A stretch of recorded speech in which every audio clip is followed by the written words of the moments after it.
it is. So they are in yabiyum, they are in embrace. And you just sit like that for hours. Sure. Inside, outside. Don't they have some temples in India where they've got all those sort of sexual positions on? Yes. There's tons of them in there. Khajuraho temples. Yeah. Go and have a look around there and learn a few. Yeah, this temple, it's very beautiful. It's actually, it has all the sculpture around with different kind of doings, isn't it? It's not only positions. Every single bit you can do, you know, in your life, like acts, what is it? Everything, basically. And the Buddha, the monks, Khajuraho temples. Yeah, they're supposed to meditate on every single bit. So it can be sexual, it can be just kind of normal kinds of things. They basically meditate until they get out of the lust, something like that. So kind of you transform that through seeing that and having fantasy and imagination and kind of meditate on that. Yeah, it's very beautiful actually. There's a picture of that. I think this is from that as well. Yeah. I've got an interest. Well, there's one question about, say for example, you have disabilities.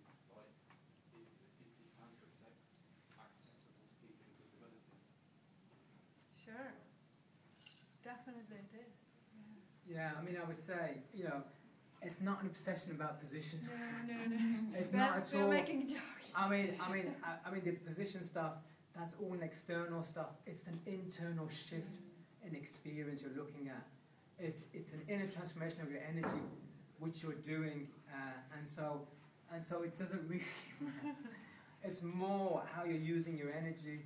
You're using your breath. You're stilling the mind. You're bringing that higher consciousness into your experience, and that's beyond the body. I mean, what this describes is much more than the position, because the position, I'm sure that every of you will be finding different position much more comfortable, or much more exciting, or whatever like that. But the main thing here, if you see that a little bit, they're really looking into each other's eyes. And this is one of the tantric exercises as well, as simple as that, to really looking to each other's eyes and to really honor their equality. Yeah. So it's really like bowing to each other, you know, to see the equality, the divinity. You can't go into the eye to just look at all of the different patterns around the eye. You lose yourself in the patterns, you know, around the black part of the eye. No, I mean what you're doing is that you're not looking at what you're looking at is that the person's soul, their spirit, yeah. So you're looking at the God in them, which reflects the God in you. You're seeing the oneness, the eternity, yeah, in the spirit that is shown, that appears as two separate bodies, but is in fact the oneness appearing in duality. So it's a very spiritual experience because you effectively see yourself in them, they see themselves in you, and you see the oneness of the whole of existence played out through two people. You know, so it's a very spiritual eye gazing that you're doing, where you're looking beyond the body and into the spirit. Who has experienced this kind of moment when you even maybe knew someone for a long time and suddenly you just really knew them? Just by connected eye to eye. Okay, not so many of you. So it's something like, you know, when you have normal connection every day. And I have to say, very often we experience that with children. You know, children are very patient. They just look and stare at you. They really want to get all your essence while you're talking to them.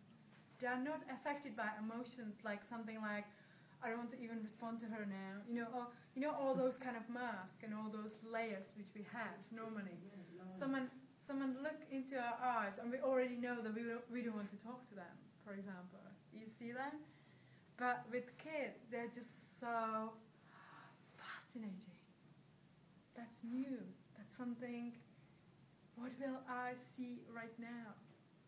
You see that it's a look where you really stare at each other like for the first time in your life. Like you were never experienced something like that. You were never seen this person before actually. And it's always like that. when you really take this time to really look into each other's eyes, you always see something new.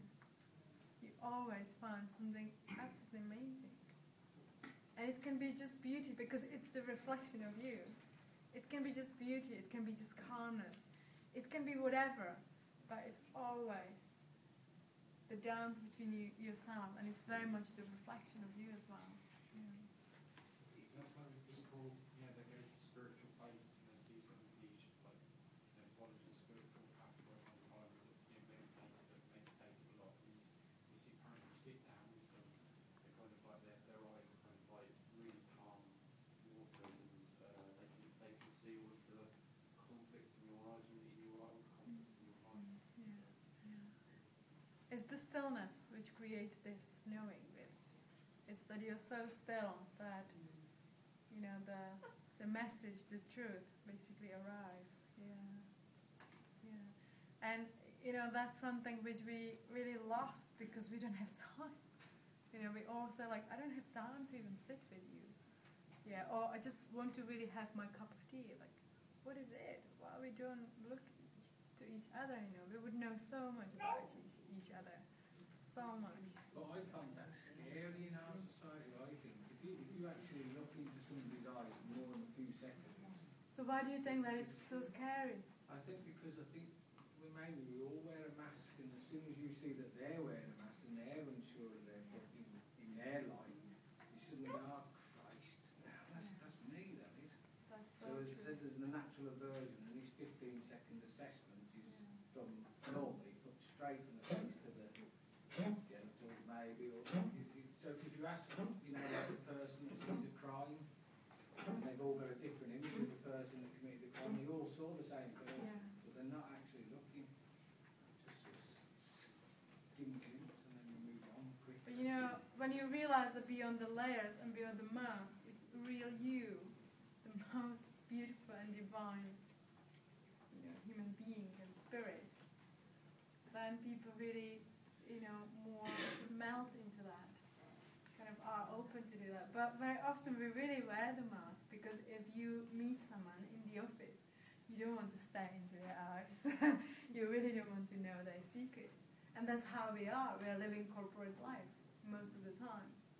Can you see that? We don't want to digest the other person, do we? It's like a digestion, isn't it, with the eyes? Is that what you're saying? It's very much reflection, really. Oh, reflection. Yeah, it's really reflection. Yeah. We don't want to give the wrong idea either, do we? Yeah. That we're perhaps more interested in them.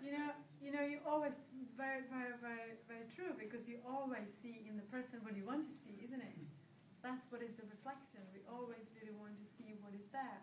But when we really let go of that, it might be fascinating what's coming, because the laugh, and the beauty and the kind of nurturing which is happening in between those people is just enormous.